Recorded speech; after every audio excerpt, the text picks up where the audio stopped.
Everyone, it is Coach Maggie, Certified Health and Lifestyle Coach. And this week and going into next week, we're going to be talking about all things sugar. Probably it's my number one question or reason that people often reach out to me is how do I stop? Now, some will go as far as saying, I'm just flat out addicted. Others will say, well, I've got some sugar cravings. And then others will say, it's not really a problem and I could stop, but I need help.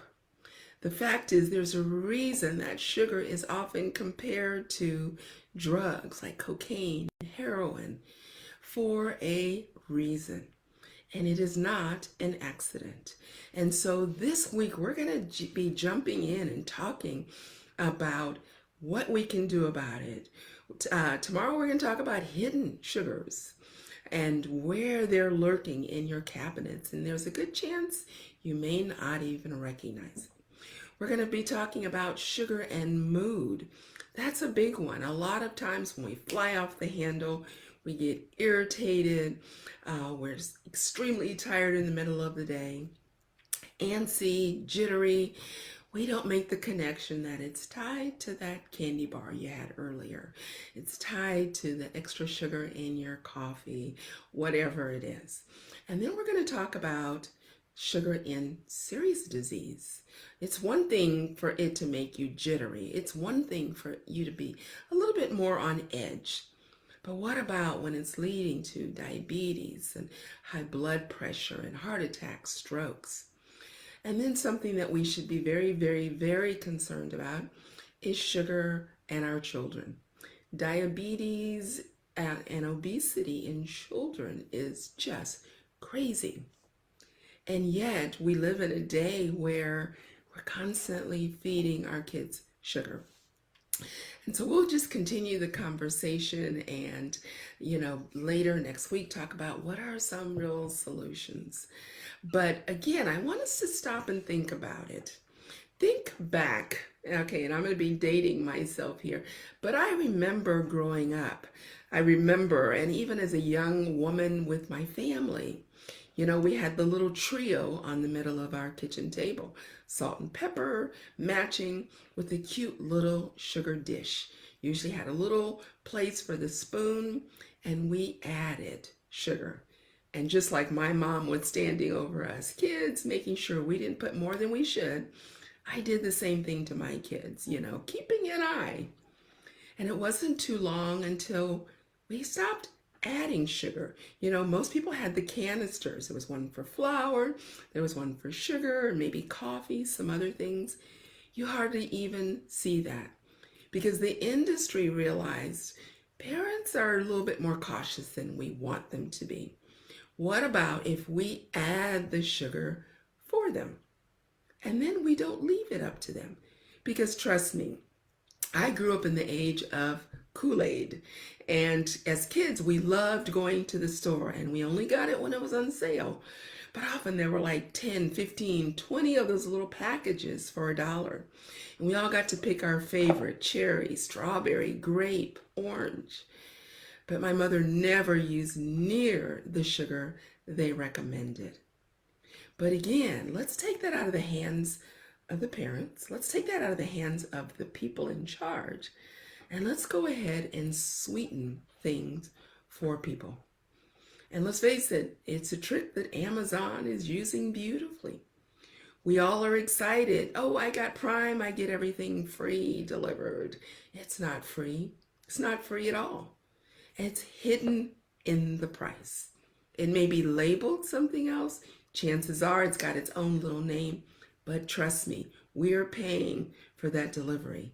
That's called free. And the sugar industry has done the same thing. They have us hooked. And so we're buying things not even aware of how much sugar is in them. And we definitely don't make the connection between, again, the rise in disease and cancer and all of these things. And it's all connected to sugar. And yet we smile when we think of sugar. We crave it, we want it, but it was never intended to be that way. So come back each day as we talk and dive into it. Because on one hand, it is a global problem, but there are solutions, and some of them aren't as hard as we make it. But it's like an onion. There's so many layers. And what we need to do is we need to retrain ourselves.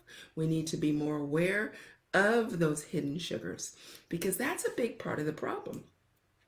As long as I'm eating these other things that keep that, drive going, that keep my taste buds wanting more, keeps me addicted, then I'm going to keep wanting it. But when we can stop and realize, wait a minute, this is part of what's causing me to want the sugar. And as we'll find out, it isn't always in sweet things. The sweets are pretty obvious, but it's also the things that break down like sugar in the body. So again, if we're eating a lot of those foods, then it's going to also feed the tiger inside of us that is craving for more. So again, come back each afternoon and we'll be talking, and I'd love to hear your comments. What area, where are you really struggling? Again, we have to change our mindset. And I titled this, Sugar, is it your friend, your foe, or is it neutral? The sooner we identify that, the better off we'll be. As long as we smile and we say, yeah, I've got a sweet tooth, or yeah, I'm a little bit addicted to sugar. As long as we see it as so innocent and sweet, then we won't ever get over the problem.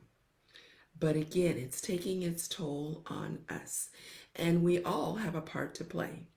And I'm a grandparent, so I definitely, even if you're saying, but I don't have kids at home, we are part of the problem. I don't know how often I've had young mothers come to me and they say, we're trying, but when their kids go to the grandparents, when they go to the godparents, when they go to the older neighbor, there they are with the bowl of candy and all the sweets. It is an epidemic problem, and we need to address it. So, like I said, come back each day. We'll be talking about it. And let me know what in particular, because we're definitely going to be talking a lot about some things to change, some habits to break, and again, how it's affecting us, but most certainly how it's affecting our kids and our teenagers. And I think a lot of the behavior problems, really across the board, a lot of them can be linked back to this addiction that we have with sweets. So again, love to hear your thoughts, and please leave comments and share the videos as they come out, because there are people that have never seen, don't know me. And so again, this is a way to get the information out, because the more we know, the better we can be prepared and we can start making a difference. So until next time, God bless.